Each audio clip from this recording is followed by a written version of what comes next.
BJP 400 సీట్లు వస్తామని చెప్పేసి ప్రచారం చేసుకుంటున్నారు. భారతదేశంలో బీజేపీ మరోసారి అధికారంలోకి వస్తే ఈ దేశంలో ప్రజాస్వామ్యం అనేది కూని చేయబడుతుంది, రాజ్యాంగం రద్దు చేయబడుతుంది, ప్రజల యొక్క హక్కులన్నీ కూడా కాలరాయబడతాయి. అందుకనే దేశంలో బీజేపీని ఓడించండి, ఈ దేశ ప్రజాస్వామ్యాన్ని కాపాడాలనే లక్ష్యంతో, లౌకికవాదాన్ని కాపాడాలనే లక్ష్యంతో దేశంలో సిపిఎం ఎన్నికల పోరాటంలో పాల్గొంటుంది. అందులో భాగంగానే తెలంగాణ రాష్ట్రంలో ఏకైక స్థానం నుంచి అంటే భువనగిరి పార్లమెంటు నుంచి సిపిఎం పోటీ చేయడం జరుగుతుంది. ఈ భువనగిరి పార్లమెంటు పరిధిలో మొత్తం 7 స్థానాలు ఉన్నాయి అసెంబ్లీ.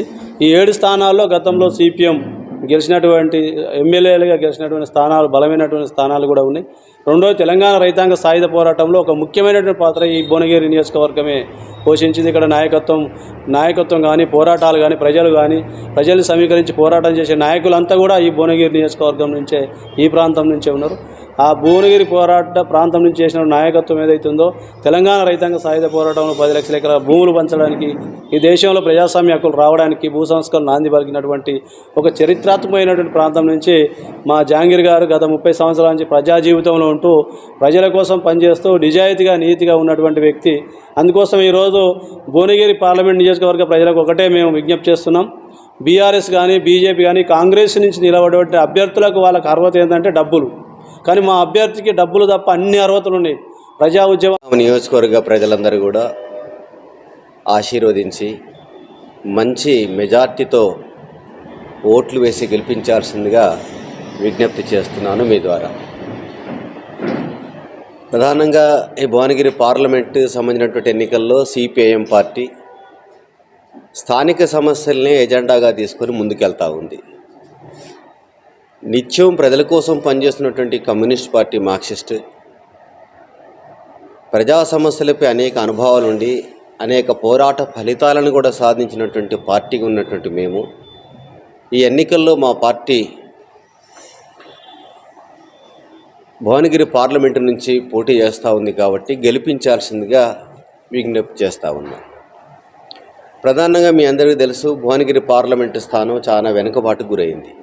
ఏ ప్రాంతమైనా అభివృద్ధి జరగాలంటే ప్రధానంగా సాగునీరు, త్రాగునీరు, విద్య, వైద్యము, ఉపాధి, అలాగే విద్యుత్తు, రహదారులు, ఇవి చాలా మౌలికమైనటువంటి సమస్యలు. ఈ మౌలిక రంగాలన్నింటిలో కూడా భువనగిరి పార్లమెంటు వెనుకబాటు గురవుతుంది. అందుకే ఎందుకు జరుగుతుంది ఈ సమస్య అంటే, గల్లీ సమస్యలు తెలవనాయన ఢిల్లీలో ఏం మాట్లాడతాడనేది కూడా సమస్య. అందుకే గల్లీలో ఉన్నటువంటి సమస్యలు ప్రజల్లో ఉండి ప్రజలతో మమేకమై జీవనం కొనసాగిస్తే ఢిల్లీలో అద్భుతంగా మాట్లాడగలుగుతారు. కానీ అలాంటి వాళ్ళు ఢిల్లీకి పోవట్లేదు, అంత దద్దమ్మలు వెళ్తున్నారు. ఒక రకంగా ప్రజా సమస్యలపై అవగాహన లేని వాళ్ళందరూ వెళ్తున్నారు. కారణాలు ఏంటి? ఎందుకు ప్రజల కోసం పనిచేస్తున్నటువంటి వాళ్ళని ఆదరించట్లేదు? కారణం ఏంటంటే, ఇంతకుముందు మా కనకారెడ్డి గారు చెప్పారు, జిల్లా కార్యదర్శి గారు, కేవలం డబ్బు రాజకీయాలు చేస్తూ, కార్పొరేట్ రాజకీయాలు చేస్తూ ఈనాడు ప్రజల్ని మభ్యపెడుతున్నారు. అందుకే ఈ ఎన్నికల్లో ప్రజలు వాటిని తిరస్కరించాల్సిందిగా మేము విజ్ఞప్తి చేస్తున్నాం. మీకు తెలుసు, జనగామ ప్రాంతంలో ఉన్నటువంటి సమస్యలు మొత్తం పార్లమెంటు నియోజకవర్గంలో అత్యంత కీలకమైనటువంటి సమస్య ఇరిగేషన్ సమస్య కీలకంగా ఉంది. ఈ ప్రాంతంలో దేవాదుల సంబంధించినటువంటి కాలువల నిర్మాణం ఎందుకోసం పూర్తి కాలేదు? ఎందుకు? ఎవరు కారణం? ఇంత తొందరలో ఈ పరిపాలనలో ప్రజల్లో అనుమానాలు వస్తున్నాయి, చేయగలుగుతుందా లేదా అనే అనుమానాలు వస్తున్నాయి. అందుకే ఇరిగేషన్ చాలా కీలకమైనటువంటి ప్రాజెక్ట్స్ ఇవన్నీ కూడా పెండింగ్లు ఉన్నాయి ఈ ప్రాంతంలోనే. ఉపాధి చూడండి, మన జనగాం ఇండస్ట్రియల్ కారిడార్ చేస్తామని చెప్పని చాలా అద్భుతంగా ప్రకటించారు. పరిశ్రమలు వస్తే ఉపాధి వస్తుంది, పట్టణం పోవాల్సిన అవసరం లేదు, మీ అన్ని స్థానికులకే ఉద్యోగ అవకాశాలు అని చెప్పిన గొప్పగా చెప్పినటువంటి బీఆర్ఎస్ ప్రభుత్వం ఇక్కడే జనగామే కాదు, ఏడగుడి ఇవ్వలేదు. మీరు చూడండి, మాకున్నటువంటి ఇండస్ట్రియల్ ప్రాంతం అంతా బొమ్మల రామవరం కావచ్చు, చౌటుపల్లి కావచ్చు, పోచంపల్లి ఎక్కడి నుంచి అతి తక్కువ ఖర్చుతో పనిచేస్తున్నటువంటి లేబర్ బీహార్ నుంచి, ఒరిస్సా నుంచి తీసుకుని పెట్టుకుంటున్నారు. స్థానికులకు నో బోర్డు, అక్కడ బోర్డు, స్థానికులకు ఉద్యోగ అవకాశాలు లేవు. మరి ఎక్కడే వెళ్ళాలి? ఈ ప్రాంతం ఉన్నటువంటి ప్రజల పరిస్థితి ఏమిటి? అందుకే నువ్వు ఏదైతే మాట అన్నావో మాట మీద నిలబడాలి కదా. అందుకే మేము అంటున్నాం, నీ గల్లీ సమస్యలు నువ్వు చర్చించలేని వాళ్ళు మీరు ఢిల్లీలో ఏం మాట్లాడతారు, పార్లమెంట్లో ఏం మాట్లాడతారు? మాకు ప్రతి సమస్య మీద అవగాహన ఉంది. కమ్యూనిస్ట్ పార్టీ మార్క్సిస్ట్ అభ్యర్థులుగా దీని వెనకాల పోరాటాలు ఉన్నాయి, త్యాగాలు ఉన్నాయి. అందుకే మేము చాలా సగౌరవంగా చెప్పగలుగుతున్నాం, ప్రజలారా మాకు ఓటేయండి, ఎన్నికల మమ్మల్ని గెలిపించండి అని చెప్పి విజ్ఞప్తి చేస్తున్నాం. మీరు వైద్యం విద్య విషయంలో చూడండి, ఎడ్యుకేషన్ పరిస్థితి ఏమిటి?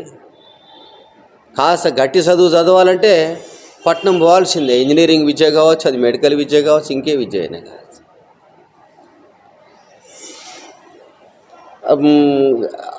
జిల్లా కేంద్ర ఆసుపత్రులని సూపర్ స్పెషాలిటీ ఆసుపత్రులు చేస్తామని చెప్పని 2014లో బీఆర్ఎస్ ప్రకటించింది. ప్రతి మండల కేంద్రంలో 3 MBBS డాక్టర్లను పెడతాము, పిహెచ్సిలన్నీ డెవలప్ చేస్తామని చెప్పారు. ఎక్కడ పోయిందండి మీ వాగ్దానం? అదే అడిగినాము ఇప్పుడు కాంగ్రెస్ వచ్చింది, కాంగ్రెస్ కూడా అదే చెప్తుంది. అందుకే ఇవన్నీ కూడా ఒకతాను ముక్కలే. బీజేపీ విషయంలో మేము ప్రత్యేకంగా చెప్పాల్సిందంటే, తెలంగాణ రాష్ట్ర ప్రజా సమస్యల మీద బీజేపీ నిర్లక్ష్యంగా వ్యవహరిస్తున్నది. తెలంగాణ మీద వివక్షతతో ఉన్నది బీజేపీ. దానికి ప్రత్యక్ష ఉదాహరణలు చాలా ఉన్నాయి.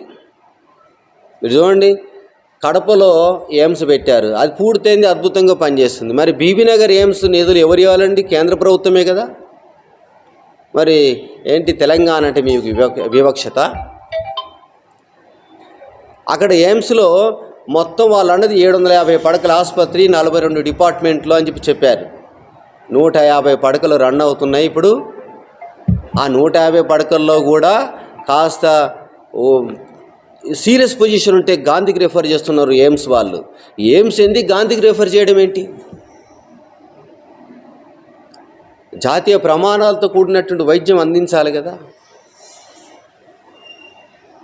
అలాగే మిగతా డిపార్ట్మెంట్స్ని ఎప్పుడు ప్రారంభిస్తారని చెప్పి అడుగుతున్నాను. అందులో కిషన్ రెడ్డి గారు director, one of the director, Arvind గారు వన్ ఆఫ్ ద డైరెక్టర్.